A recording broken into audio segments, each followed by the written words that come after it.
Greetings and welcome to the May 5th edition of The Pulse. I'm Zoe Evans.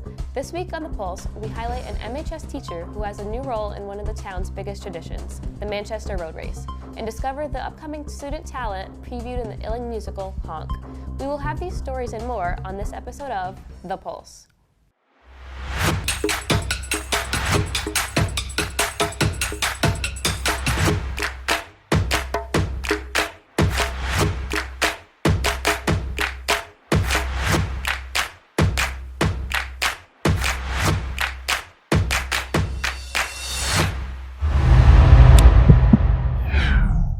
As next week marks the start of Teacher Appreciation Week, it is important to remember the countless substitutes that make our school functional.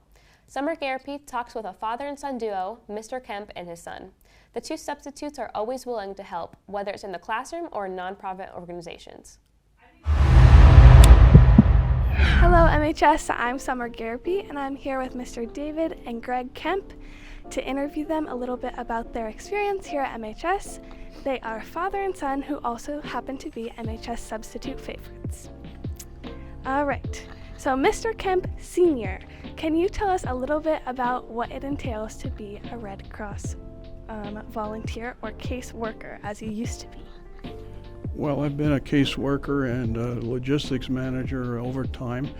And what we do is when there's been a disaster of any kind, whether it's a home fire here in the area or a tornado or a hurricane elsewhere, we try to find out what folks need at that particular point and try to help them get it so that they're sheltered and fed and made safe.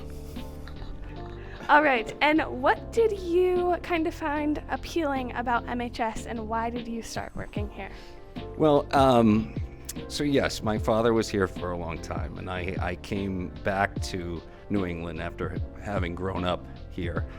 And what started everything off, my father and I are both semi-retired, but what I really did was I came back and recognized it as an opportunity to spend more time with my father on a day-to-day basis. So that was why it started, to answer your question specifically. Spend, more quality time with the old man.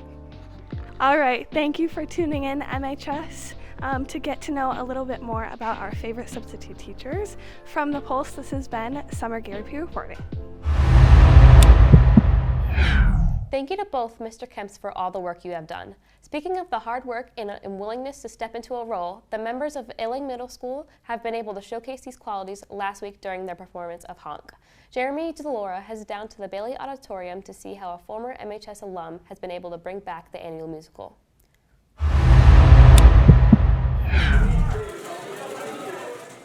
Last Saturday, the Bailey Auditorium saw its second big performance this spring, but it wasn't put on by the high school's own drama club. Instead, it was put on by a younger crowd. So Illing Drama Club has been around for a really long time. I believe 2018 was the last time that they did any type of play, and it was kind of a smaller scale stuff that they were doing at Illing, and it was student written, but they haven't really done a big musical production at MHS in, we think, about 9 years. So we've restarted the club that really hasn't been in action since 2018. This year, the Illing Drama Club started back with Honk Jr., a spin on the classic story of the Ugly Duckling, a decision that seemed to come as a surprise to many of the middle schoolers. I was really confused because I didn't know the show, and it sounded sort of lame because it's about a nursery rhyme, but it's actually a really good show, surprisingly. This show, however, was not without its challenges. We started from zero to put on with $0 to put on the show, and apparently fundraising wasn't allowed, so we had to come up with other ideas. Some of our backdrop pieces are the plexiglass that people were using during COVID. We had students paint them. We kind of took lemons and made lemonade. I think, money definitely was a big challenge, but we turned it into something really wonderful using what we had.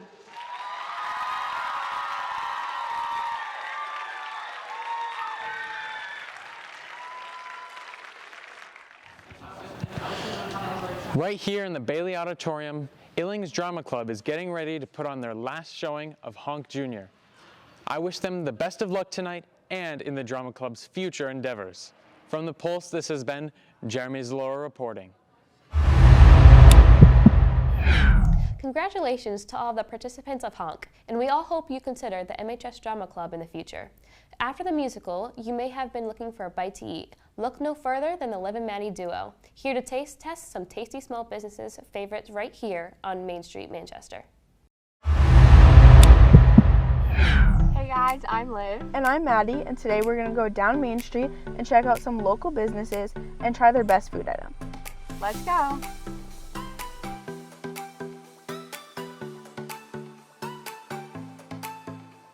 Okay, so first we're at Penny's Place, a local bakery. So let's go try some food.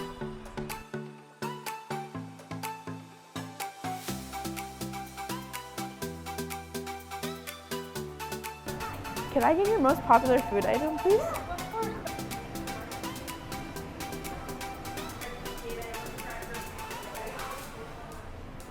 Okay, this is the Mississippi brownie, so we're gonna give it a try. Pretty chocolatey. It's good. I'd say like an 8 out of 10. It's really good. I give it an 8 out of 10 too. If you really like chocolate, this is really go-to.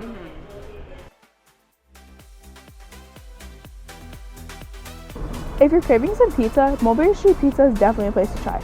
Let's go check it out.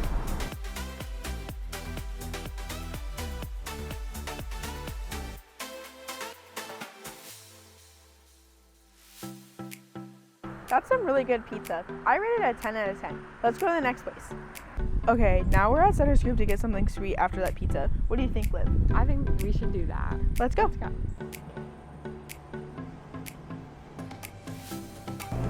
Okay, so this is the birthday cake ice cream, which is one of their most popular ice creams on a day-to-day basis. So let's give it a try.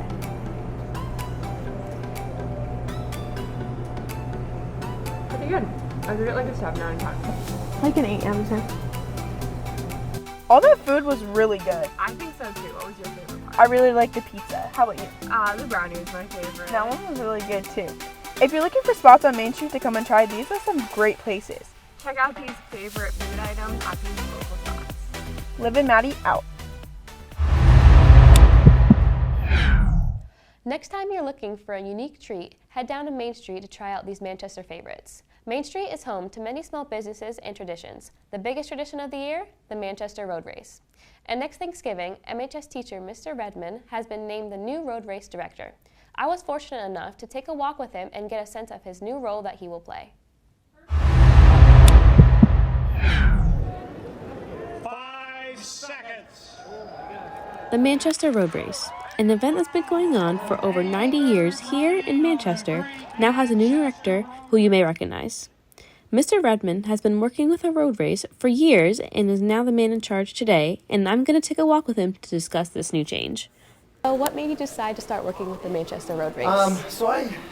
My wife introduced me to the race when I first came here in like 1994, and I just loved that it had Olympic gold medalists and it had families and amateur runners. I feel like it's such a great sporting event.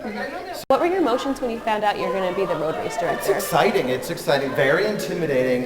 Jim Belcom was the race director for 43 years. And he built that race up from, I want to say, 1,500 runners to up to 15,000. So it is a big undertaking. So a little bit overwhelmed, but very exciting. Jim Belcom's still going to stick around and help me out. And we have such a great team on the committee, and there's like 600 volunteers. So I really feel like the team is all in, and they'll make sure we pull off a good race.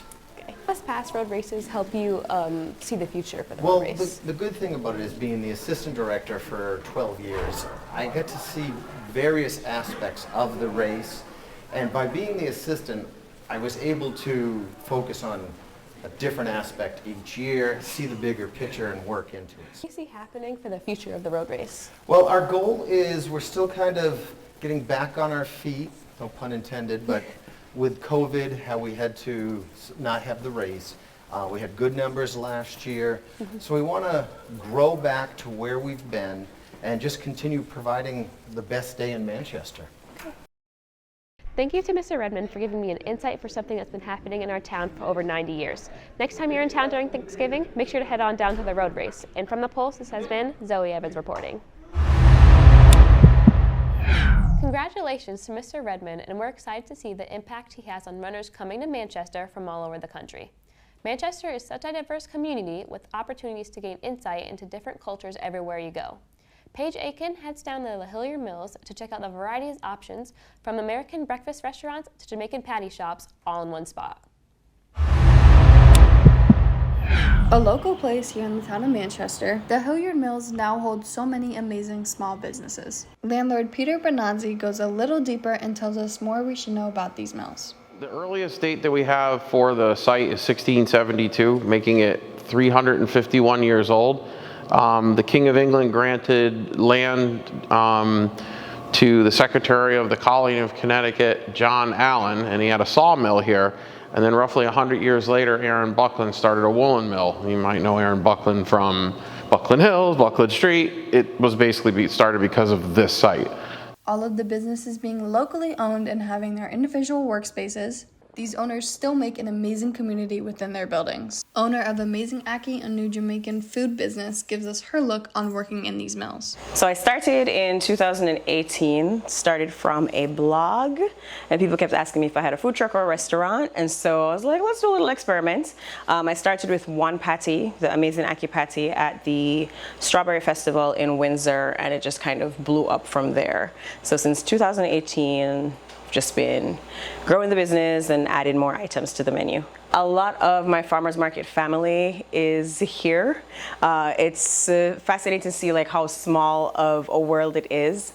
And now we're both super busy, so I don't always get a chance to pop over and say hey to Joy, who does the soaps. I don't know if you spoke with her. Just around the corner is the workshop of Center Street Soap, and they give us a little insight of their business. So what I like about these buildings is there's a lot of creatives here, specifically at the mills, and I just feel like it's a nice place to be able to draw inspiration from. I like that there's history here, and there's a lot of different businesses here as well, and we're all, small businesses. We like, have each other to kind of, talk about different things with, challenges we might be facing as small businesses, and so it's nice to have a collective of people. After 250 plus years, these mills are still standing today and are now homes to amazing local businesses. If you're looking for some new foods to try or even some amazing smelling soaps, the Mills is the place to go. From the Pulse, this has been Paige Aiken reporting. The Hillyard Mills is a hidden gem that will definitely leave customers feeling satisfied with their visit. Well, Manchester, those are all the stories we have for you this week. Please make sure to follow our Instagram page at MHS_television, check out our website mhstelevision.com, and email Mr. Larson at b11elars@mpspride.org with any other story ideas. I'm Zoe Evans, and this has been The Pulse.